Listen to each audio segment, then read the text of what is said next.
Hey everybody, I'm so glad that you decided to join us as we're working through the book of Colossians. Last week, at the end of the week, we started to start Colossians chapter 4, verse 1.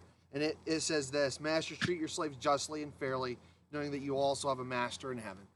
And Paul's now, as he's gotten done with this really practical section of the book, he's going to start to wind it down. He's going to take this letter and he's going to start to wind it down towards the end. And we'll look later in the week how Paul finishes it all up. But right in the middle of chapter 4, we see these 4 or 5 verses that are packed full of some very important truths that you and I need to understand as Christians. Verse 2 reads this: Continue steadfastly in prayer, being watchful in it with thanksgiving. At the same time, pray also for us, that God may open to us a door for the word to declare the mystery of Christ, on account of which I am imprisoned, that I may make it clear, which is how I ought to speak. Walk in wisdom towards outsiders, making the best use of the time. Let your speech be gracious, seasoned with salt, so that you may know how you ought to answer each person. The first thing that I want us to really focus in here on is, in this text, is verse 2. It says, continue steadfastly in prayer. Be persistent in your prayer life. And while you are being persistent in your prayer life, Paul says, hey, guys, be watchful with thanksgiving. We need to watch in our prayer life that Satan doesn't attack our prayer life, that our prayer life remains something that is pleasing to God, pleasing to him, and that we are persistently doing it. In Paul's letter to the Thessalonians, he said this: pray without ceasing.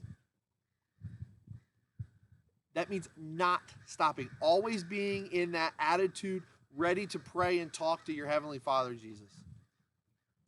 Be persistent in it. So the first thing we got to notice here is the persistence in prayer. Verse 3 says, at the same time, pray also for us, that may God give us to us a door for the word to declare the mystery of Christ, on the account of which I'm in prison. The second thing we got to be doing here is we got to be praying for open opportunities to share the gospel.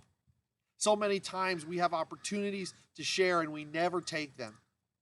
But if we're praying for them, if we're asking God to make it so that way you and I can have a time together where we get to share what he has said in his word of the good news of the gospel of Jesus, then we might be more willing to take those opportunities if we have asked for those opportunities. But Paul didn't stop there. In verse 4, he says this. He says, that I may make it clear, which is how I ought to speak. Paul was asking that they pray for him to have opportunities, but not that it would only be opportunities. They didn't pray that people would come to know Jesus. No, Paul wanted people to pray that he could share the gospel effectively, that it may be clear, that it may be something that everybody understands.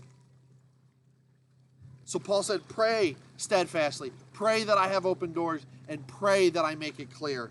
And then we just see this practical wisdom in verses 5 and 6.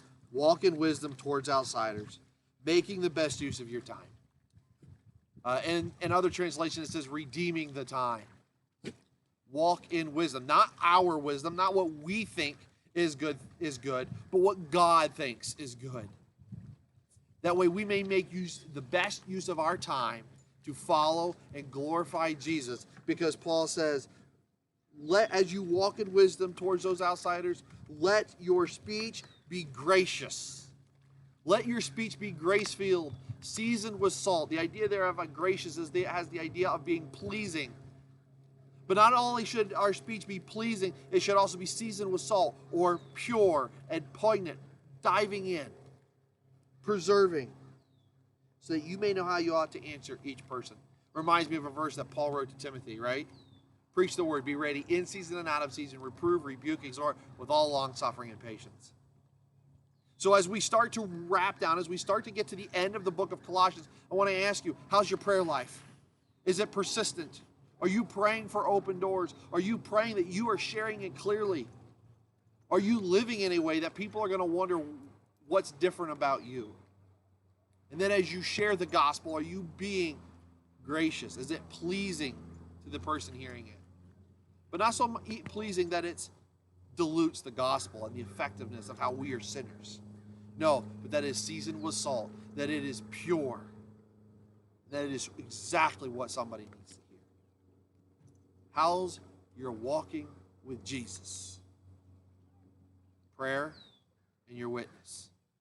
Hey, that's what we're talking about. That's what we have to be doing as we go through our lives. We need to be praying, and we need to be witnessing, and we need to be sharing the good news of Jesus. I hope you guys have a fantastic day. God has given us a great day today, and I hope that you use it for the best of his ability, praying and sharing. And I'll see you guys in another video real soon. Bye-bye, guys.